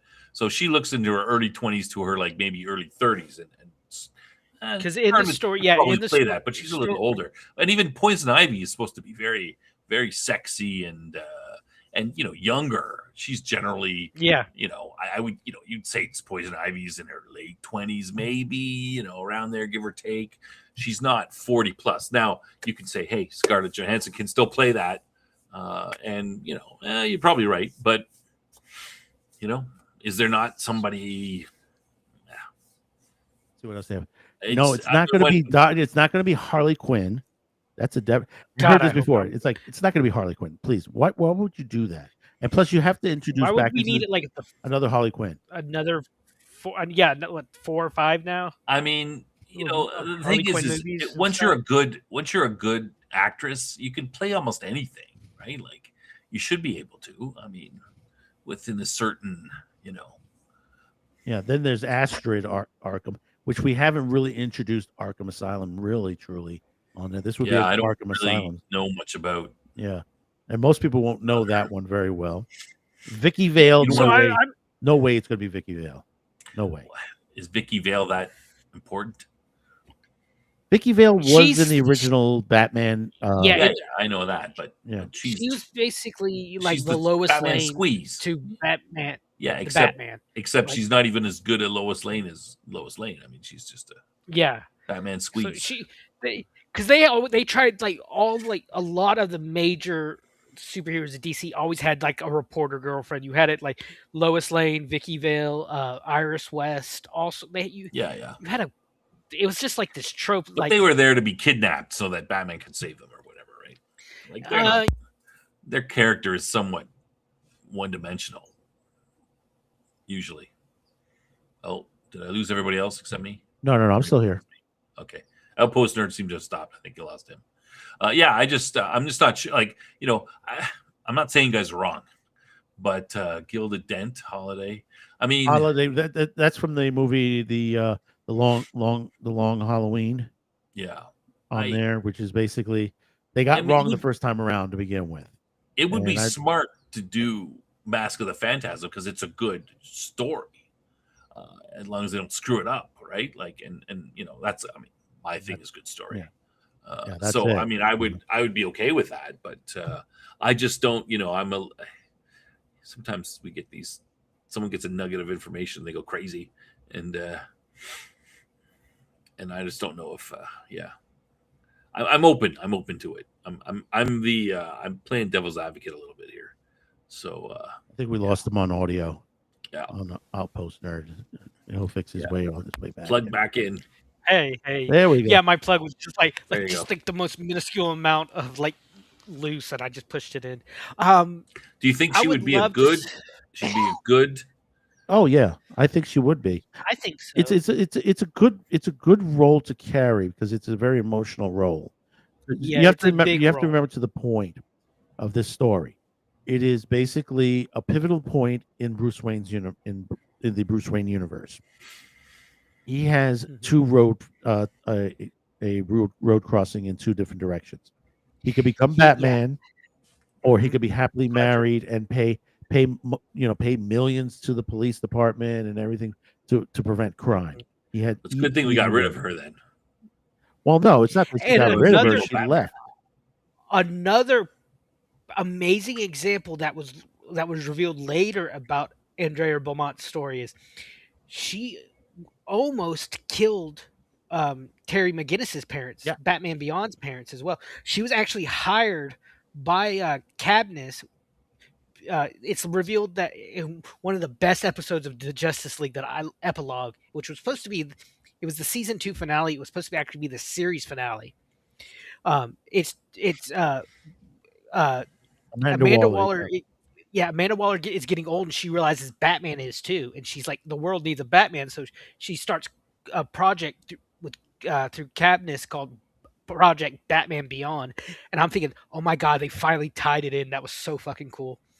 And they actually override Terry's father's genes with Bruce Wayne's genetic material, so Terry becomes like basically a genetically not biologically but genetically Bruce Wayne's son. And she's like, okay, genetics is only one part of it, tragedy is the other part, and they hire an old Andrea Beaumont as the Phantasm. It's the boys from Brazil. Yeah, to kill her parents, but she doesn't go through with it because she's like, Batman would not kill. But then Terry's dad ends up getting killed anyway. Yeah, later the on. tragedy does happen. Yeah, it's like that Peter Parker thing. You can't be Spider-Man without tragedy. Can't be Batman without tragedy. But that's what this whole story is, man. Yeah. Mask of the Phantasm is a tragedy, and basically, you have Batman. I mean, the best scene in this, one of the best scenes in this movie. For those of you, I'm sorry, I'm going to ruin it for you if you haven't seen it yet. It's been long enough. I know it's been long enough. It's the part where basically Bruce finds the Batcave, and then and he had already asked Andrea to marry him. He gets a note from Andrea saying that basically she's too young, she's going away with her father, that basically can't love you, but we can't go through with this. So later on, he's in the Batcave in there, and basically his head is down, and he's got the costume on, and he puts his hand out, and Alfred hands him the hood, puts the hood on, and he turns around, and in that pitch darkness, all you see is the eyes and the silhouette of Batman, and it frightens Alfred. Yes, she's like, oh dear. One of the, oh my, just thinking about that gave me chills. Cute. Yeah. I love that Yeah, scene. because basically through the movie, he was trying to figure out, like when he first went out and went after those criminals in the truck, he was like, get your down on your knees and all that. And they're like, who the freak are you? To the point they were laughing at him. And, he says, I can't figure out what these guys fear. They need to fear something to the point. And this is what it became. It says that basically the darkness of his emotions, what he had to go through, his parents dying, the losses and everything like that. And then losing Andrea Beaumont, the woman that he was going to marry, that basically it brought back love that died the night his parents died. It's the real Batman origin story. Yeah, the one that makes sense. That's important. Yeah. Oh, my parents died. Okay, yeah. Who cares? And I love it. This is the real origin story, really. Yeah, it reminds me of that scene in Batman Begins when Alfred asks him like, "Why bats, Master Wayne?" And because remember it shows back he falls into the well, which was the Bat Cave, and the bats just start, and he's scared as a kid. He's like, it's time that the criminal they scare me, so it's time the criminals share my fear. And that's one of my favorite lines from the Nolan verse. Is it's time for the villains to share my fear, and that kind of plays off the same feelings of this scene where it's like, I need something that they will fear. Here's something that scares me. Here I am. Yeah, and I mean, this whole movie plays so well, and the phantasm, your angel of death is here for you, and it's like, oh man, that is just stone cold, coming after. Oh yeah, Buzz Bronski. And the thing about it is, and I was talking with Jason on his show. I was in the chat, and I said, Jason, who would be a good, Valestra, Chucky Saul, and Buzz Bronski for this movie? If they do it this way, they're going to need those three guys at least. You just pull some people from The Sopranos. But yeah, you can, but you wanted. I mean, it was Abe Vigoda who played Chucky Saul. Oh yeah, that's true. He Vigoda's no, he played Salvador. Was it Salvador or Chucky Saul? Yeah, he did one of the voices. I think you're right. Dick Miller played Chucky Saul. I'm looking Salvador. at it. He did. Yeah, he's dead now, right? He can't play. Well, no, it's not saying it's the voice itself. That lends itself. If you're going to get someone on there, because you got to remember that Sal was very ill at that time. He was sick and dying to begin with. So he's coughing and he's pumping an oxygen mask. So you need someone with a raspy voice that'll take that will handle that role. So you have to find someone that's going to be raspy to them. The other two characters, they'll probably be easier to fill. To the point.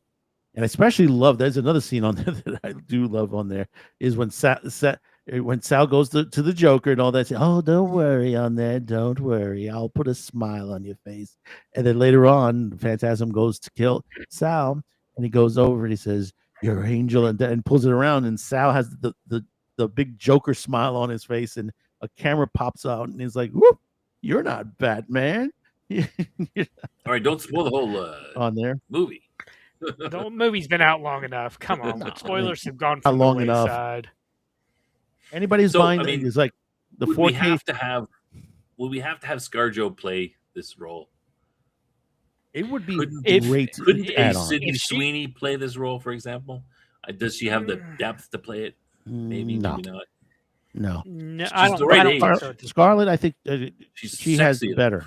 She has the appeal to it, because you have to remember is that Andrea is not that it's just only the sex appeal to the situation. She's a very sophisticated woman, even though she has emotional issues because of her mother, the death of her mother, and the love that she has for her father. She's not a bimbo. She is very sexy, but she's also, you're right, sophisticated, smart. She's the whole package, except for the emotional damage. Yeah, exactly. She has emotional damage, and that's what it's like the line in the movie is like, my mother sent me to help you. because of your parents. When he was out there in the rain, in the middle, crying on his parents' grave, he says, "I can't do this anymore. I can't." It's like maybe I can give the police money in the situation, and she shows up, and holds him, to the point. And I think it is like for the actress. I think it is you want a blonde or a lighter haired actress. Like it's got to be that kind of like the Scarlett Johansson, the Sydney Sweeney types, the lighter hairs as opposed to like like the dark haired Raven Beauty type. It's got to be the lighter. More into that. Give me a redhead any day. Yeah, red blonde hair, that kind of body type, and that kind of girl who fits that. I think I'm just trying to think if Scarlett has done that. Yeah, she has.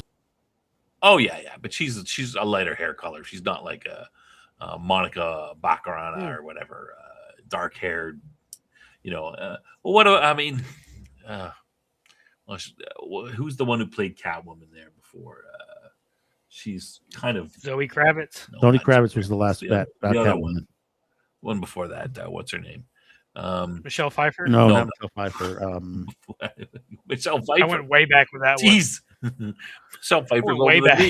No. That's the one with Bane. The last Bane. Hathaway. Yeah. She's in that. I don't know. Her hair's a little. Hair can be changed, but I don't know if she would. That's kind of that the kind of style, maybe. Yeah, but see the problem. I don't think that would matter. Yeah, see the thing is with Catwoman, they've changed her so many times. Oh yeah, I'm not talking. I'm talking about her playing this part, not playing Catwoman. It'll be interesting how they do this and which character, even if it's an original character. That's what I'm wondering. I mean, it's a great character, so it would be good. And I think if you were Scarlett Johansson, you'd be like, okay, I'm gonna play a, if I'm gonna play a, sexy Batman girlfriend, at least this one, I at least pick the one that has the most depth, and good depth, and a good character arc and stuff. Like this would be you think if an actor would want to play this role, it's not just like, giggle and oh, Batman, you're so muscular and brave. We haven't had that in decades. Yeah. And my biggest issue is I would just wish they would have picked a different Batman. Because like I said, I hate this Batman. I think it's the stupidest Batmobile. The only good thing that came out of that movie was the Penguin. And what does that say about us as a society when more and more now we're cheering for the villains than the actual heroes? Well, it's part of it is what they're giving us, right? Exactly. They're giving us. Well, the stories are always the villain is the story. No, I mean literally, the guy could be a disgusting, vile killer, like what's his name from Yellowstone. I hate that show. Have I mentioned that? Have I mentioned how much I hate that? You have many. Rip was a which show was it? Was a murderer. Yellowstone. Yeah. Yellowstone. Stone of Yellow. Did you? Yeah. That's Taylor Sheridan's Which show is TV again series. that you hated? Post. Which one? I have a list. I have a Red list. Rock was it called or something? Black Granite, is that the show? As long as it's not Red Rock West. Yeah. But I mean, but part of it is it's Hollywood's fault, right? They're giving us, they're spending their time on, the villains. And they're developing the villains well, and they're not giving the heroes. Well, no, it's not that they're developing the villains. Okay, perfect example is the Disney universe. When you had Maleficent and from 1001 Dalmatians. You're giving them a new backstory where it's basically that, they're a villain, but they had it hard in their lives, and they're not really the villain that you think they are. And that's what Hollywood has been doing with a lot of the villains. They've been changing around. This goes back? It started back back with the Joker. Exactly. This goes back all the way back when Pitch Black came out. Well. And not knocking on Pitch Black, Pitch Black is a great film. Riddick is a great character. It's more of an if you notice, anti-hero. everything after after that came out, you started to see a big push for the anti. Well, I mean, Yeah, but I don't 100% that's agree. I mean, I liked the first Joker movie. I Mm. find it interesting to to dive into the the villain character. I mean, I didn't watch the Joker and think, oh, poor misunderstood Joker. He's really the good guy. Let's pat him on the back. I mean, he's still a villain, and that's why it was done. It gave us. That's why I thought it was well done, because it gave him his story. We found out why he is the way he is, but it didn't excuse necessarily him. But that's if you believe that. Yeah, that's so, true. So you have Of to course, understand of one course. thing. It's most people don't realize is that, and I'm not knocking on the Joker movie. It was a good movie. I didn't, me, not for me. For the reason that the reason why it's not for me is that the Joker origin story doesn't really exist. And that's why It I did doesn't. not like it, because I'm like, I love the air of mystery. Like, where did this psycho learn how No, to because do this all is the this way stuff? this is just one presentation of his origin story, right? Like, not necessarily the It's one, or we You could have gone by the Mask of the Fats, or as we an don't origin even know story, that where he we was don't a even know if gangster. this is We really don't what know. happened, because the Joker is Exactly. crazy, and but so I don't mind those sort of things. But I mean, they should be one-off and occasional. They shouldn't be, the whole story, right?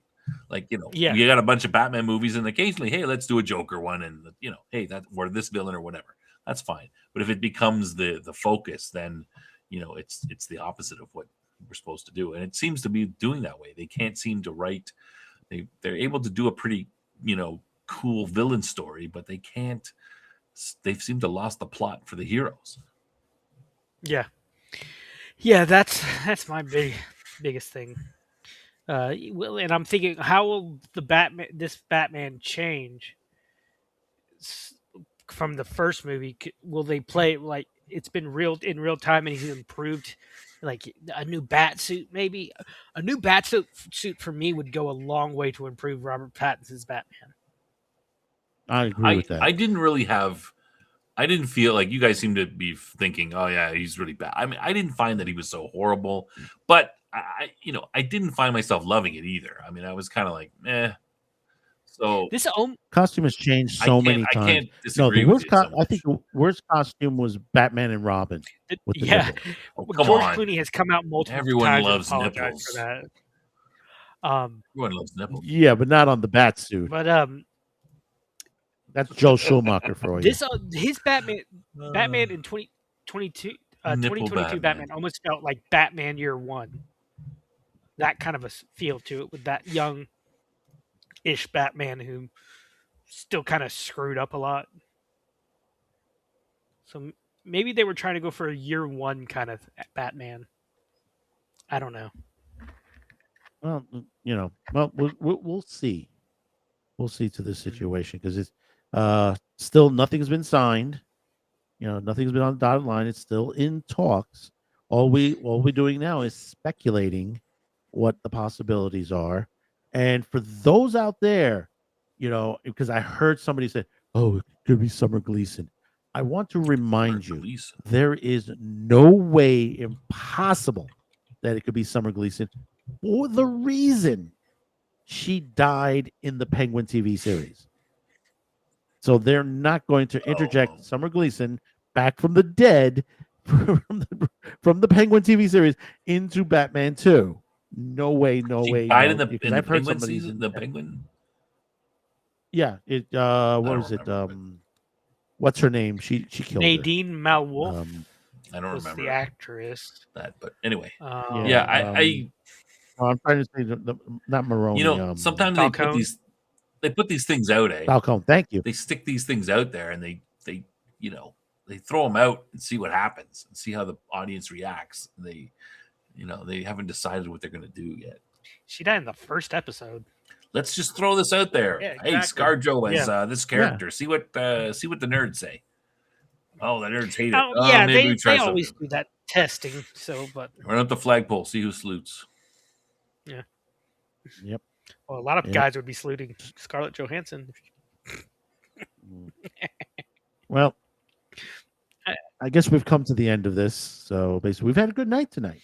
I Yeah, think we had a good conversation. Yeah, been Good conversations. Dean came across, just to have a little time with us. I'm glad he came. Hopefully, he will show up again in another on there. So, Snob, yet of course we know what you're going to say, but let's give them a little bit of a preview for this week. For what's going to happen on the show? Wednesday and Wednesday we're Sunday. doing Back to Babylon 5, the show that people like to watch. Of our two shows. It's Convictions is the I'm always fighting with Convictions episode 2. I haven't watched it yet, though I did see the first little bit of it. It's a good episode. Yeah, and Dean is going to be the guest host. And of course this Sunday in the Top Lofty Lounge, we don't know what we're doing. Who knows? Cam and I are working on a few things though. Maybe not for this week, but for weeks in the future. And of course, Cam is doing his tool thing every day. He's opening a new tool. You can see it in the shorts on our on my channel, and of course, he will summarize those tools every Sunday. The 7 that he got in his advent calendar. We're so excited about it. It's just like watching a little kid on now. Christmas morning. What's he got on? He's got his gloves on, too. I don't know. And then he has the gaming show. Maybe he's going to cut himself when he opens the thing, I guess. I don't know. I don't know why he's got gloves on. He's covering his hands. But if you watch carefully, you can see his wrist, right? He's not. You identify him from his wrists because the gloves don't go all the way down. But he also, but Death Angel Shadows also has a show with him now too. Yeah. The gaming and whatever, I forgot the name of it. Oh yeah, God, I didn't write that down. But yes, they have nothing to do with me. What do you want? I've got to promote someone else's stuff. At least we can plug Cam. We can plug Cam at least on there. That's his thing. He's doing it. Yeah. Death Angel Shadow on his Tennessee Tabletop Tavern. He's got his show. And him and Cam are doing 2 hours before our show. They're talking about it, and it is called Bard's. Damn it! Why do I forget? I said the same thing too. Why do I forget everything? Damn, getting old. Here, I'll get it in a second. Here, it's called Bad News Bards. Of course, Bad News Bears, Bad News Bards. I forgot that. Yeah, he was talking about that. I have this stuck. I have the original name stuck in my brain, which he changed it to Bad News Bards, which is probably better. I'll post nerd.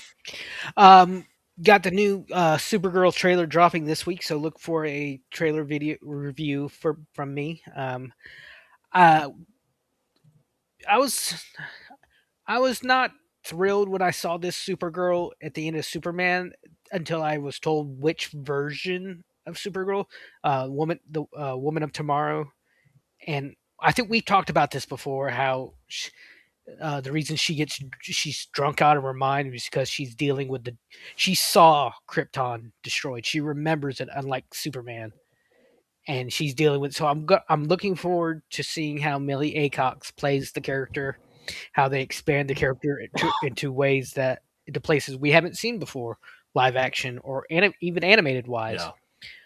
Yeah. So look for the video from that, and I'll stream when I can. I got some IRL stuff tomorrow, so I won't be around much for the next day or two. So that's pretty much all I got right now. All right. Well, also remember next Tuesday, Wednesday, we just got some shorts coming out this week. There is no Otaku Thursday for a little bit because we're coming into the holidays, and we're making some changes to the show as well, and making changes to Mad Men with the show as well. So basically, but still tune in. We'll have some good stuff. Also, if you missed something on this particular show, we will have some best of it because it was a good show. So be sure to tune in for that. So I want to thank you all. Be sure to share, like, and subscribe. We will see you next Monday, 8 p.m. Eastern, right here on YouTube, X, and on Rumble. Thanks to all of those who have joined us on the other social media sites. We really want to thank you. So until next time, thank you for tuning in and Good night, everybody. Night.